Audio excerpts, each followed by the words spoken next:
Welcome to our channel. Today we how to subscribe with Airtable for spreadsheet database workflows, complete guide step by step clearly.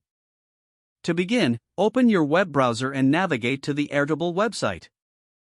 If you don't have an account, click on the sign up button to create a new account.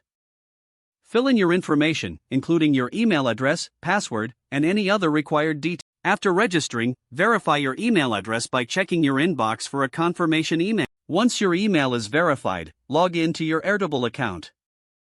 You'll be greeted with the Airtable dashboard. To create a new base, click the Add a Base button. Choose a template that fits your needs, or start from scratch by selecting Start from Scratch. Name your base and choose a color and icon if desired. After creating the base, click on it to open it. You will see the default table called Table 1. You can rename this table by double-clicking on its title. To add new columns, click the plus icon next to the existing columns.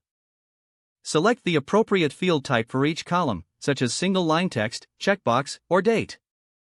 Once you have set up your columns, you can start entering data by clicking on the cells. To add a new record, click the plus button at the bottom of the table. Fill out the fields in the new record as needed. To organize your data, you can create views by clicking on the Views dropdown. Choose between grid, calendar, gallery, or Kanban views based on your workflow. To filter your records, click on the Filter option and set your criteria. You can also sort your data by clicking on the column header and selecting Sort. If you want to collaborate with others, click on the Share button. Enter the email addresses of the people you want to invite and set their permissions. To automate tasks, navigate to the Automations tab on the top menu. Click on Create a new automation and follow the prompts to set it up. You can integrate Airtable with other applications by visiting the Apps tab. Browse the available apps and install any that will enhance your workflow.